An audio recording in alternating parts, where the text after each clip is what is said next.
So allowing yourself to get super, super relaxed.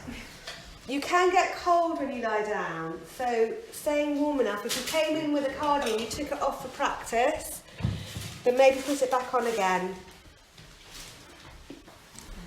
I might read a fire poem. This can be a really lovely time of year if you've got a fire pit or a bonfire that you can make in the garden on a clear night. An autumn equinox, now might be the time to do that. I've been watching a programme about rituals. The ritual of the autumn equinox. The religious amongst us get their rituals. Those of us who are less religious have to find our rituals other ways. You can lie on your back if you want to. You can also lie on your side. Claire's doing a beautiful side relaxation practice, so you can lie in whichever way works for you. And maybe as you lie down, you can allow your attention to come to your breathing. There you go, I knew there was a fire poem in here.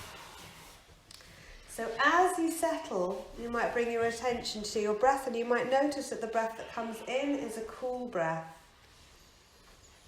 and that the breath that leaves is warm.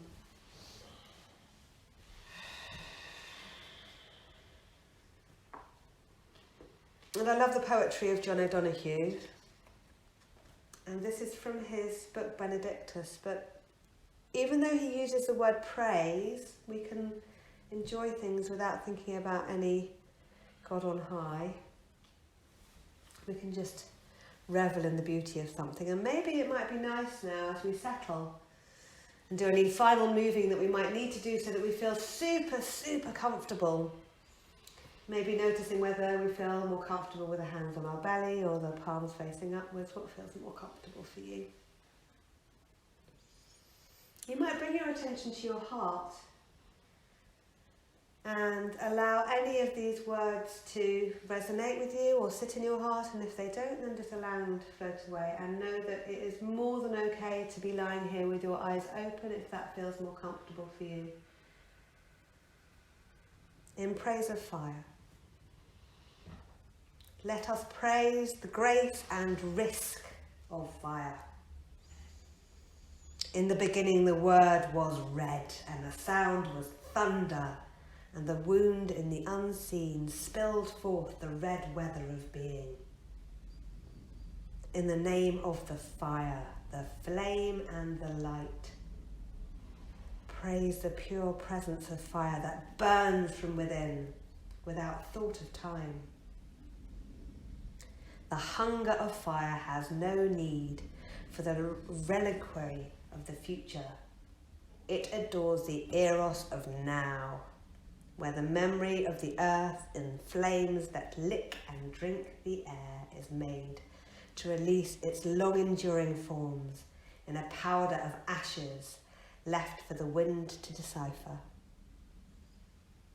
As air intensifies the hunger of fire, may the thought of death breathe new urgency into our love of life. As fire cleanses dross, may the flame of passion burn away what is false. As short as the time from spark to flame, so brief may the distance be between heart and being. May we discover beneath our fear embers of anger to kindle justice. May courage cause our lives to flame in the name of fire and the flame and the light. Bringing the attention back to the breath now. To the breath as it travels in and as it leaves. Noticing as the breath travels all the way up from the heel to the top of the head, and all the way back down from the top of the head to the tips of the toes.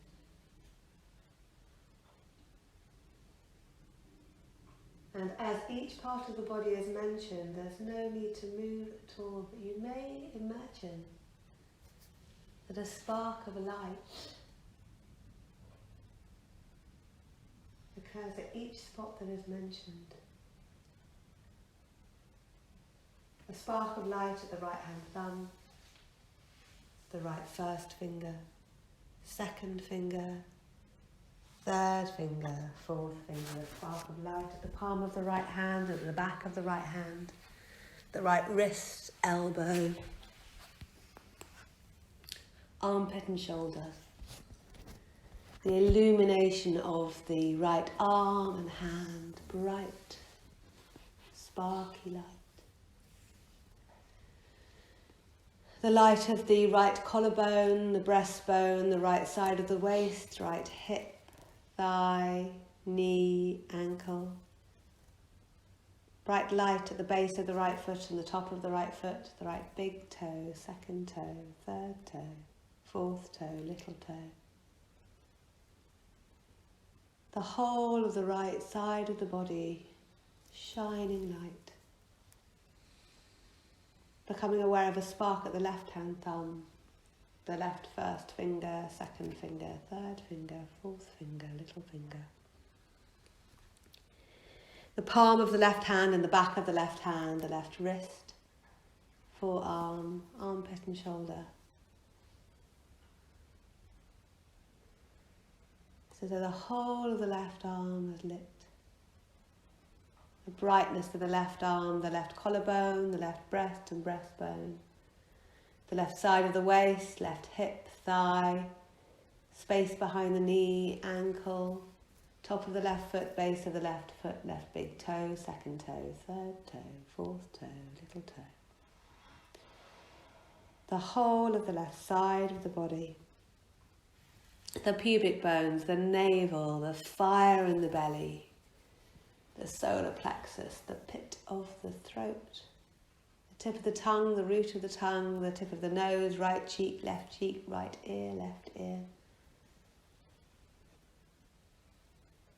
The forehead, top of the head, back of the head. It is as though the whole body has become a blazing fire of heat. The intense warmth of the body. And then becoming aware that it is almost as though the body is lying on a sheet of ice. It is so cold. There is the coldness of the ice below the body, the hard coldness, and then the fire, the fiery fire. The intense, deep heat of the fire, and then the coldness of the ice. And then imagining that you are the same two together, so you are an ice block full of fire. How would that be to be an ice block full of fire? And then allowing that to go. And becoming aware that you are in your cozy, warm clothes at the gateway to a garden. And the boundaries of the garden are high, but there is a door. And you have the key to that door in your pocket, and you take it out and open the door, and inside is a beautiful early autumn garden. An early autumn garden in the autumn equinox. And you notice in that garden that there are so many colours associated with fire.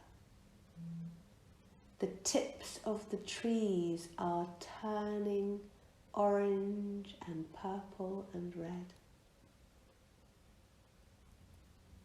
while the base of the trees are still quite green and strong.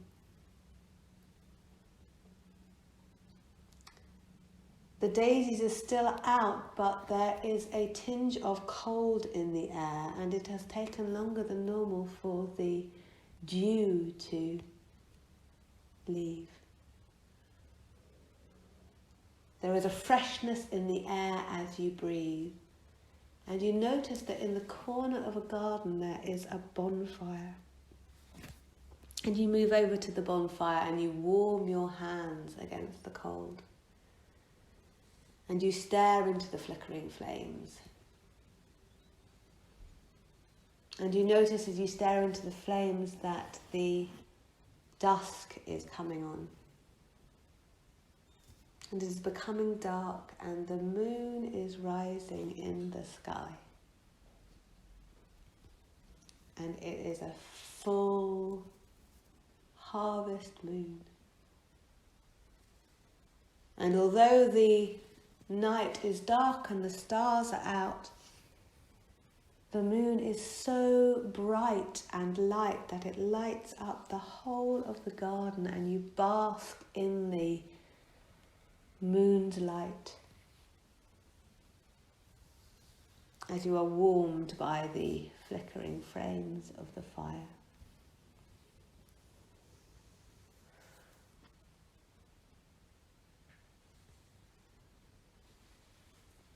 And you allow yourself to take a seat by the fire. And you notice that there are blankets on the ground and there is plenty to keep you warm. And you sit and you stare into the flickering flames. And you notice the playfulness of the fire. It's almost as if the flames are dancing. And you maybe feel like dancing too and moving with the flames. Or maybe it's enough to sit here and enjoy watching the flames as they dance. And you notice the contained freedom of the flames.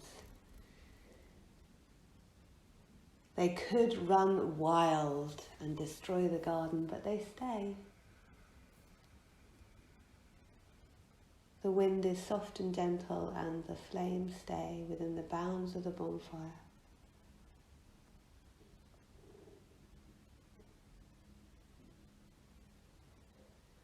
So knowing that the flames have the capacity to roar and rage, and sometimes that's needed. But that right now there is a playfulness. And to know that if the flames roar and rage, they have the capacity to hurt.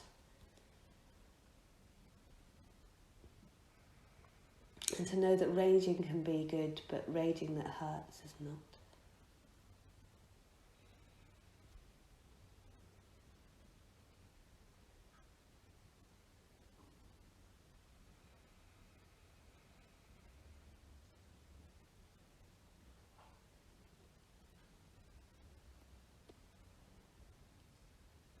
Staring deeply into the flame. And knowing that deep in the centre of the fire is a stillness. Being with the stillness of the centre of the flame.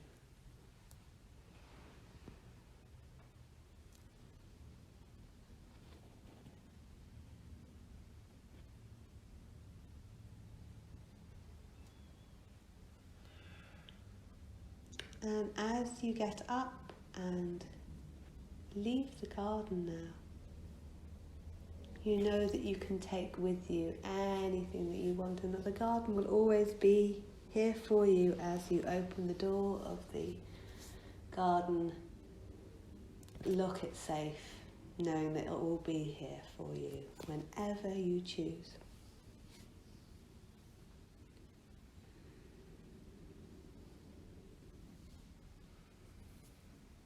Allowing yourself to bring the attention back to the breath.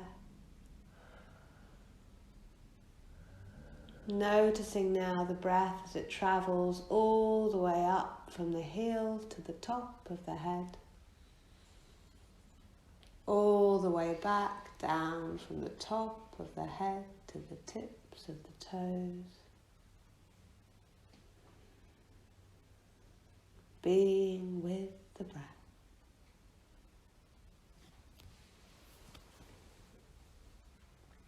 Noticing. Becoming aware now of your body in this room.